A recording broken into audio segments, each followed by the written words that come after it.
ጥቅምቲ 24/2013 ዓመተ ምህረት ክልኻል ሰራዊት ኢትዮጵያ ናብ ትግራይ ኣብ ዝወፈረሉ እዋን ምስ ምክልኻል ሰራዊት ኢትዮጵያ ተደሪቡ ዝኣተወ ሓይለ ኣምሓራም ዞባ ሰሜን ምዕራብ ትግራይ ምውራሩ ዝፍለጥ እዩ። ኣብ ትሻቡ እዋን ብምምሕዳር ኣምሓራ እውን ዝተመደቡም ኣመሓደርቲ ዞባ ወልቃይት ጸገዴ ሰቲት ሑመራኹም ተባሂሎም ዝተመደቡም መግለጺ ሂቦም ኣለዉ። ብዛዕባ ወልቃይት ጸገዴ ሰቲት ሑመራ ሓድሽ መግለጺ ብዙሕ ዘዘራርብ መንግስቲ ትግራይን እዚ ዝምልከቶ ኣካልን ድማ ሓደ ሓድሽ መግለጺ ክህብዩ ተባሂሉ ድማ ተጽቢት ይግበር ኣሎ። ንምዃኑ እቲ ዜና እንታይ ይብል ብዝርዝር ክንምልከት ኢና። ህዝቢ ትግራይ ነቲ ምስጢራዊ ምሕዝነት ሕወሓት መንግስቲ ኤርትራን ነጺግዎ ዝብል ዜና ድማ ብዙሓት ዝቀባበልዎ ዘለዎ እዩ። ንሓድሽ ኩናት ምድላዋት ይካየደሎ ዝብል እውን ተወሳኺ ሓበሬታ ውግእ ጋሸና ፋኖን ሓይልታት ጸጥታ መንግስትን ኣብ ስትራቴጂካዊት ከተማ ተፋጢጦም ኣለዉ። ንምዃኑ ብዛዕባ ጋሸና ዝበሃል ዘሎ ጽጹይ ሓበሬታ እንታይ እዩ? ካብ መንግስቲ ኢትዮጵያ ከምኡ እውን ካብ ትኸው ቦታ ዝረኸብናዮ ዜና ኣሎ። ኤርትራ ሳላ ግብፂ ሃገር ኮይና ዝብል እውን ካልእ ኣካታዒ ትንታነ ወፂኡ ኣሎ። እዚ ሆን ሪቪው ዝተንተኖ ትንታነ ኣሎ። መርዓን መልስን ዝነበረሉ እዋን ተቃውሞ ተምሃሮን ዝፈሰሰ ደምን ዝርዝር ኩሉ ሓበሬታ ክነስማዓኩም ኢና። ንዝኾነ ይኹን ብሓይሊ ቀይሕ ባሕሪ ንምሓዝ ዝግበር ምንቅስቓስ እውን ከም ዘይትድግፍ ሶማልያ ብፕሬዝደንት ኣቢላ ኣፍሊጥ ኣላ። ጻኒሕትኩም ምሳና ይቐጽል። ካቢኔት ጸጥታ ስምምዕ ኣካይዱ ኣሎ። ሰላም ጥዕና ሃበልና ኽብራት ሰማዕቲ ተመልከቲ ናትና ፎረም። እዚ ናትና ፎረም ድምፂ ኩሉ እዩ። ኣነ ሃገር ተኽለ ብርሃኔ። እዚ ላይክ ጌርኩም ጀምሩ፣ ሼር ሳብስክራይብ ብምግባር ቤተሰብ ኩኑ። ኣብ ሕድሕድ ዜናታትና ዘለኩም ርእይቶ እውን ለኣኹልና ሰናይ ምክትታል።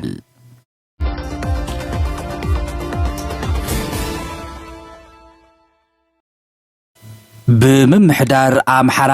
ኣመሓደርቲ ዞባ ወልቃይት ጸገዴ ሰቲት ሑመራኹም ተባሂሎም ዝተመደቡ ኣመራርሓ ብዛዕባ ወልቃይት መግለጺ ሂቦም። እቶም ነቲ ኣብ ትሕቲ ምምሕዳር ክልል ኣምሓራ ተዋቂሩ ዘሎ ዞባ ወልቃይት ጸገዴ ሰቲት ሑመራ ዘመሓድሩ ዘለዉ ሓለፍቲ ካብቲ ኸባቢ ብሰንኪቲ ዝሓለፈ ኩናት ትግራይ ኢትዮጵያ ዝተመዛበሉ ተወላዶ ትግራይ ናብ ቦትኦም ተመሊሶም ሰላማዊ ህይወቶም ክቕጽሉ ምቹእ ኩነታት ክንፈጥር ኢና ክብሉ ብዙሓት ዘሕረቐም ሕንጫጨ ዝመስል መግለጺ ሂቦም ኣለዉ። እቲ ንኽልተ ዓመታት ዝቐጸለም ኩናት ትግራይ ስዒቡ ኣብቲ ኸባቢ ብዓሽሓት ዝቝጸሩ ተወላዶ ትግራይ ከም ዝተመዛበሉ ኣብ መዕቆቢ ጣብያታት ኣብ ከቢድ ጸገም ዝርከቡ ከም ዘለዉ እውን ዝፍለጥ እዩ። ጉዳይ ምምላስ እዞም ተመዛበልቲ ድማ ቀንዲ ተሓሳሳቢ ኣርእስቲ እውን እዩ። እቲ ኸባቢ ብወገን ትግራይ ምዕራብ ትግራይ ተባሂሉ ዝጽዋዕ እዩ። እዚ ኣብ ትሕቲ ክልል ኣምሓራ ዞባ ወልቃይት ጠገዴ ክብሉ ድማ ጠውዮም ይጽውዕዎ። ዋና ኣመሓዳሪ እቲ ዞባ ተባሂሉ ዝተሾመ ምስለነ ኣይተ እሸተ ደምለው ከምኡ እውን ምክትል ኣመሓዳሪ ኢኻ ተባሂሉ እውን ዝተነገረሉ ደመቀ ዘውዱ ኣብ ዝሃብዎ መግለጺ እቶም ተመዛበልቲ ናብ መረበቶም ተመሊሶም ንብረቶም ወኒኖም ሰላማዊ ምንባር ክጅምሩ ይኽእሉ እዮም ዝብል ብዙሕ ትግራዋይ ዘሕረቐም ሕንጫጨ ዝመስል መግለጺኦም ተዛሪቦም። ኮሎኔል ደመቀም ኣብ መግለጺኦም ኣብ እዋን እቲ ኩናት ብዙሓት ሰባት ኣብቲ ዝነበርዎ ቦታ እዮም ዘለዉ፣ እቶም ዝኸዱ ድማ ብፍርሕን ድንጋጸን እምበር ብግዴታ ኣይኮኑን ዝብል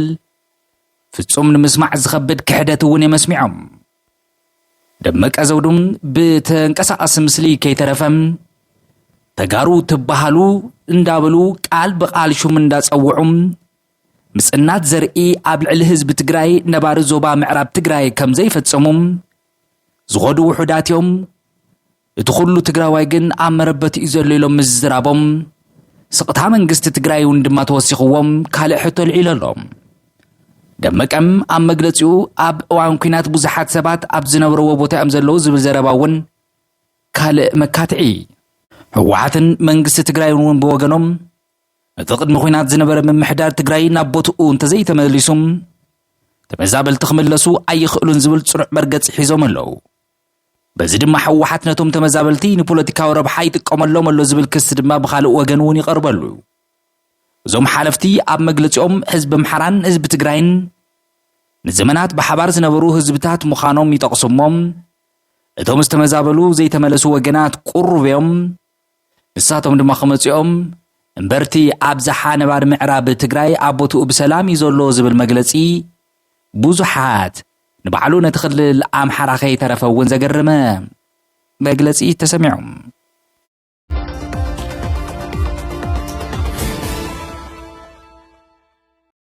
ህዝቢ ትግራይ ነቲ ምስጢራዊ ምሕዝነት ሕወሓት መንግስቲ ኤርትራት ነጺግዎ ዝብል መግለጺ ጀነራል ጻድቃን ወሲኹ እውን ሓድሽ ኩናት ምድለዋት ይካየደሎ ዝብል ሓበሬታ ሓደ ኸብቶም ዋና መራሕቲ ሰራዊት ትግራይ ኣብ እዋን ኩናት ትግራይ ዝነበሩ ድሕሪ ስምምዕ ሰላም ፕሪቶርያ ድማ ኣብ ግዜያዊ ምምሕዳር ትግራይ ላዕለዋይ መዝነት ሒዞም ዝነበሩ ጀነራል ጻድቃን ገብረተንሳይ መራሕቲ ሕወሓት ምስ መንግስቲ ኤርትራ ብምሽራኽ ሓድሽ ኩናት ንምውላዕ ይሰርሑ ከም ዘለዎ ቃሊዖም ህዝቢ ትግራይ ግን ነዚ ምትእስሳር ብትሪ ነጺግዎ ክብሉ እዮም ዝተዛረቡ ጀነራል ጻድቃን ኣብ ኢትዮጵያ ምስ ኤንቢሲ ኣብ ዝገበርዎ ሰፊሕ ቃለ መሕትት እቶም መራሕቲ ሕወሓት ነዚ ስጉምቲ ክዝወስድዎ ዘለዎም ነቲ ዝፈጸምዎ ከቢድ ገበን ንምጥፋእ ስልጣኖም ንምውሓስ እዩ ክብሎም ከሲሶም ኣዝዩ ብዙሕ ዝጠፍአ ዝተሰረቐ ዝተተረፈ ንብረት ወርቂ መሬት ገንዘብ ኣሎ ዝበሉ ጀነራል ጻድቃን ኣብ ዝገበናዊ ተግባር እዚ ብግልጽ ዝፍለጡ ላዕለዎት መራሕቲ ከም ዘለዉ እውን እዮም ዝጠቕሱ ዞም ኣካላት እቲ ገበናዊ ተግባራቶም ናይ ፖለቲካዊ ስልጣን ድሌቶምን ተደማሚሩ እዩ ካብዚ ተሓታትነት ንምድሓን ዝመስሎ ዘሎ እንኮ መንገዲ ድማ ሓድሽ ኩናት ምፍጣር እዩ ክብሉ ነቲ ሚድያ ዝተዛረቡ እቲ ኣብ መንጎ ሕወሓትን መንግስቲ ኤርትራን ዝግበር ዘሎ ዝምድና ምዕራብ ትግራይ ንምምላስ ምስ ኢሳያስ ኮይና ጸቕጢ ንፍጠር ብዝብል ሽፋን ከም ዝተጀመረም ዝገለጹ ጀነራል ጻድቃን ንሶም ግን ካብ መፈለምታ እዚ ኣይኸውንን ዝብል መርገፂ ከም ዝነበሮም ኣብ ውሽጢ ካቢኔ ድማ ተቃውሞኦም ከም ዘስምዑን እዮም ገሊጾም ህዝቢ ትግራይ ነዚ ምትእስሳር ዝነጸገሉ ቀንዲ ምኽንያት ኣብ እዋን ኩናት ትግራይ ብሰራዊት ኤርትራ ዝተፈጸመ ከቢድ ግፍዕታት ምዃኑ እዮም እቶም ጀነራል ነጺሮም ሓደ ብኮሚሽን ዝተዳለወ መጽናዕቲ ከም ዘርእዮ ድማ 75 ሚእታዊ ካብቲ ኣብ ትግራይ ዝተፈጸመ ግፍዕታት ገበናት ዝፈጸመ ሰራዊት ኤርትራ እዩ ዝበሉ ጀነራል ጻድቃን ኣብ ኣኽሱም ማሕበረ ደገ ማርያም ደንገላት ራያ ዝተፈጸመ ህልቂት እውን ሻዕብያ ይፈጽምዎ ዝብል ዘረባ ጀነራል ጻድቃን ብዙሓት ተመልከቲ እዚ ቃለ ምሕተት እዚ ቁጣዕን ቅሬታን ዘልዕሎ ኮይኑ ኣሎ ስለዚ ህዝቢ ትግራይ ምስ ሻዕብያ ጽምዶ ይንደልን ክብል ድምፁ ኣስሚዑ እዩ እዮም ዝብሉ ከም ሓሳብ ጀነራል ጻድቃን ህዝቢ ትግራይ ምስ መንግስቲ ኢሳያስ ዝግበ ዝኾነ ይኹን ምትሕብባር ናብ ጥፍኣት ከም ዘምርሕ ስለ ዝተረድእ ነዚ ዝተቃወመም እዚ ድምፂ እዚ ድማ ሕወሓት ባዕሉ ኣብ ዘካየዶ ህዝባዊ ኣኼባታት ዝሰምዖ ሓቂ ምዃኑ እውን ኣረጋጊጾም እቶም መራሕቲ ምስ ኢሳያስ ኮይኖም ኩናት ክኸፍቱ ይደልዩ ኣለዉ ክሳብ ሕጂ ግን እቲ ህዝባዊ ምንቅስቓስ ስለ ዝነፀጎ ኣይተዓወቱን ክብሉ ወሲኾም ይገልጹ ኣብ መወዳእታ ሕወሓት ንሓድሽ ኩናት ምድለዋት ይገብር ከም ዘሎ ዝጠቐሱቶም ጀነራል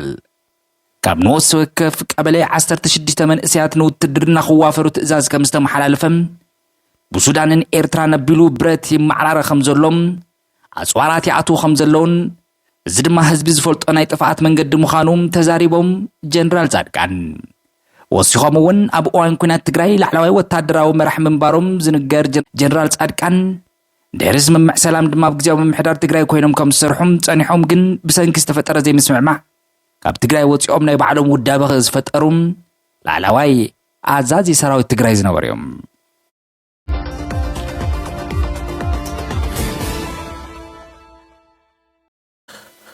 ውግእ ጋሸና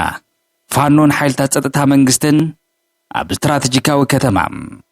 ኣብ ክልል ኣምሓራ ዞባ ሰሜን ወሎ ወረዳ ዋድላ ኣብ እትርከብ ስትራቴጂካዊት ከተማ ጋሸና ኣብ መንጎ ዕጡቃት ፋኖን ሓይልታት ጸጥታ መንግስቲ ከቢድ ውግእ ከም ዝተኻየደ ተሰሚዑ ኣሎ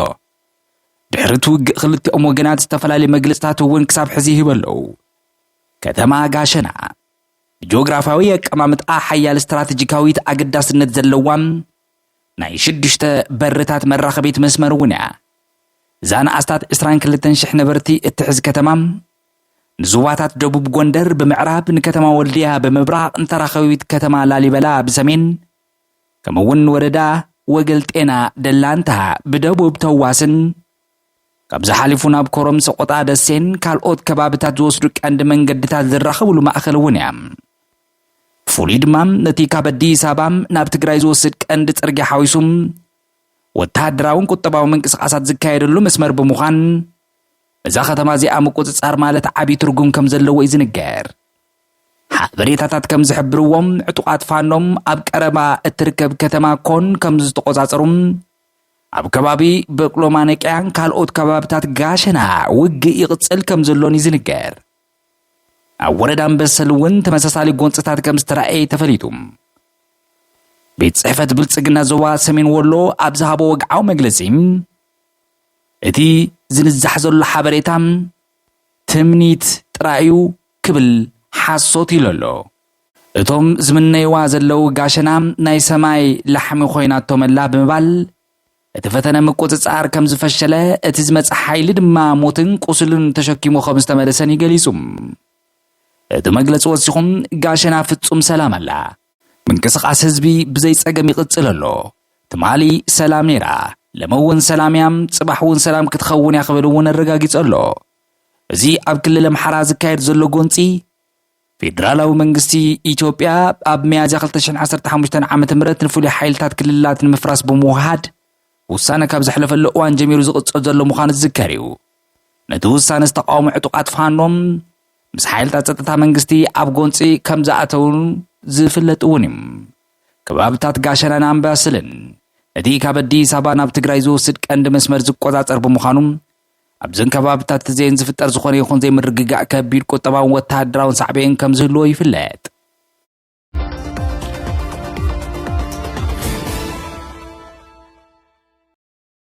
ኤርትራ ሃገር ክትኸውን ዝኽኣለት ሳላ ግብፂ እዩ ዝብል ትንታነ ሆርን ሪቪው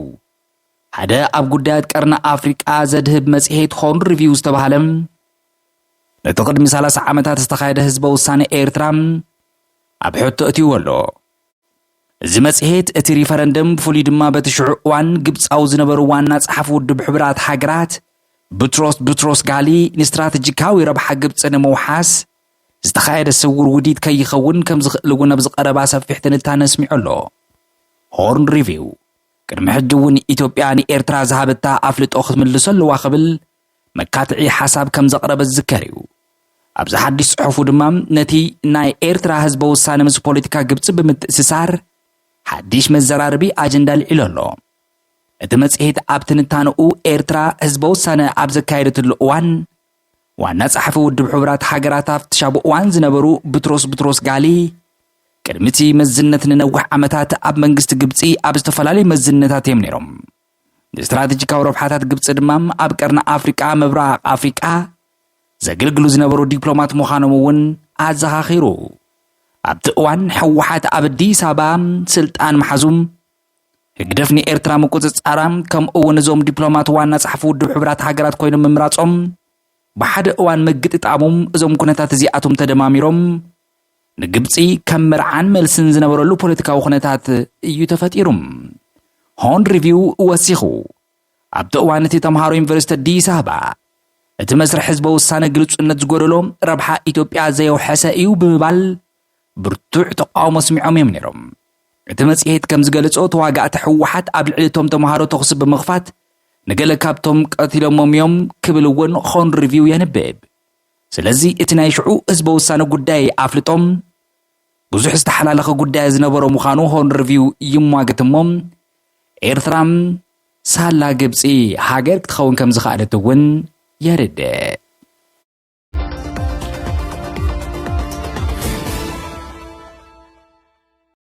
ንዝኾነ ይኹን ብሓይሊ ቀይሕ ባሕሪ ንምሓዝ ዝግበር ምንቅስቓስ ኣይንድግፍን ኢና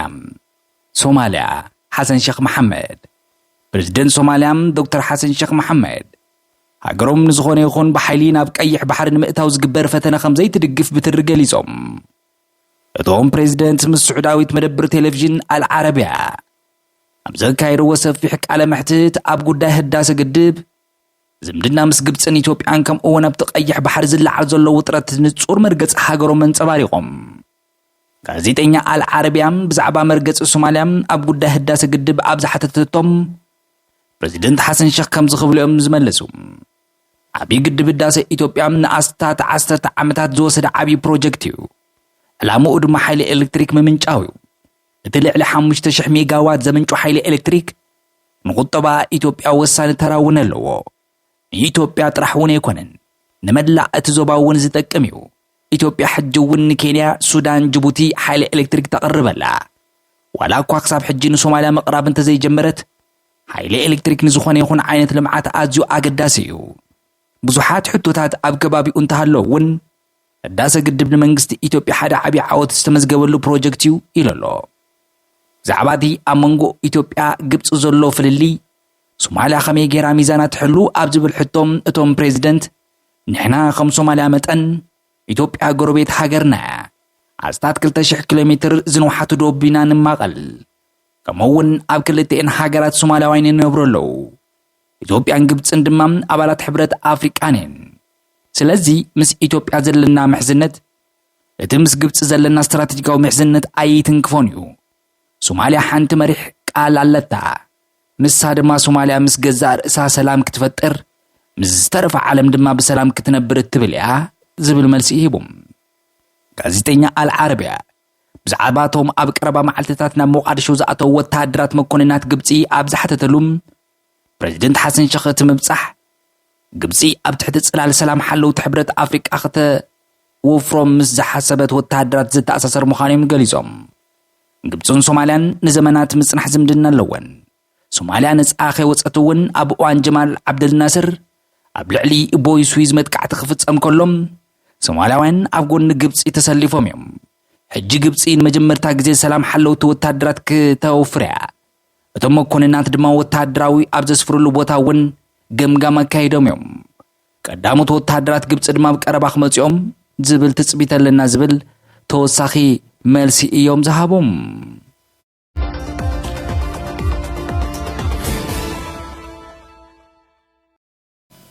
ተስፋ ሰላም ኣብ ጋዛ ካቢኔ ጸጥታ እስራኤል ስምምዕ ተኹሲ ዶ ምባል ብዓብላላይ ድምፂ ኣጽዲቕዎ ኣሎ ድሕሪ ነዊሕ ኣዋርሕ ዝቐጸለ ጎንፂ ዲፕሎማሳዊ ጻዕሪ ኣብ ዘበኣልቦ ሰማይ ጋዛ ንሰላም ዘብስር ብርሃን ተራእዩ ኣሎ ካቢኔ ጸጥታ እስራኤል ነቲ ቀዳማይ መድረኽ ስምምዕ ተኹሲ ዶ ምባል ልውውጥ እሱራትን ብዓብላላይ ድምፂ ከም ዘጽደቖም ቤት ጽሕፈት ቀዳማይ ሚኒስትር ቤንጃሚን ኔታንያሁ ብወግዕ ኣፍሊጡ እዚ ስምምዕ እዚ ነቶም ዝተረፉ እስራኤላውያን እሱራት ንምፍታሕ ነቲ ኣዕናዊ ኩናት መወዳእታ ብምግባር ናብ ቀጻልነት ዘለዎ ንምስግጋር ውሳነ ስጉምቲ ከም ዝኾነ ተኣሚንዎ ኣሎ እቲ ሓሳብ ብመሪሕነት ፕሬዚደንት ኣሜሪካ ጆ ባይደን ዝቐረበ ምዃኑ ዝፍለጥ እውን እዩ እቲ ስምምዕ ኣብ ዝሓፀረ ግዜ ተግባራዊ ክኸውን ትፅቢት ዝግበረሉ ኮይኑ እዞም ቀንዲ ነጥብታት ድማ ዝስዕቡ እዮም ሙፃእ ሰራዊት ካብ 53 ሚእታዊ ክፋል መሬት ጋዛ ከተውፅእ እያ እስራኤል እዚ ስጉምቲ እዚ ሰብኣዊ ሓገዝ ብሰፊሑ ንኽባፅሕ ተመዛበልቲ ናብ ገዝኦም ንኽምለሱ ባይታ ዘጣጥሑ እውን እዮም ሓማስ ኣብ ውሽጢ 72 ሰዓታት ካብቶም ዝሓዞም እስራኤላውያን ን20 እሱራት ብፍሉይ ድማ ደቂ ኣንስትዮን ኣረጋውያን ሕሙማትን ክፈትሕ እዩ እስራኤል ብወገና ድማ ን250 ፍልስጤማውያን እሱራትን ኣብዚ ናይ ጋዛ ወፍሪ ዝሓዘቶም ልዕሊ 1700 ሰባት ክትፈትሕ ምዃና ተገሊጹ ሓደ ካብ ላዕለዎት ሰበስልጣን ሓማስ ዝኾኑ ኸሊል ኣልሓያ እቲ ብትራምፕ ዝቐረበ ናይ ሰላም ተበግሶም ንነዊሕ እዋን ግዜ ሰላም መሰረት ድርድር ምዃኑ ብምግላጽ ንሓሳብ እቲ ኣዎንታዊ ምላሽ ከም ዝሃበሉ እውን ኣረጋጊጾም እዞም ወሲኾም ንመተግበሪ እዚ ስምምዕ እዚ ካብ ዋሽንግተን ኣሜሪካ ሙሉእ መተኣማመን ረኺብና ኢና ክብል ገሊጹ ሓማስ እቲ ስምምዕ ብዘይ ዝኾነ ዕንቅፋት ኣብ መሬት ንኽወርድ ንስቶም ኣብ ጋዛ ዝንቀሳቐሱ ካልኦት ሓይልታት ብምትሕብባር ንኽሰርሕ ድልው ምዃኑ እውን ኣፍሊጡ ኣሎም ነዚ ናይ ተኹሲ ዶ ምባል ስምምዕ ስዒቡ ሕቡራት ሃገራት ናብቲ ብኹናት ዝተጎድአ ጋዛ ህፁፅ ሰብኣዊ ሓገዝ ንምብፃሕ ምድለዋቱ ከም ዘጠናቐረ ገሊጹ ኣሎ ከምኡውን ኣሽሓት ቶናት ዝግመት ምግቢ መድሃኒትን ነዳድን ሒዘን ናብ ዶብ ጋዛ ዝተፀግዓ መካይን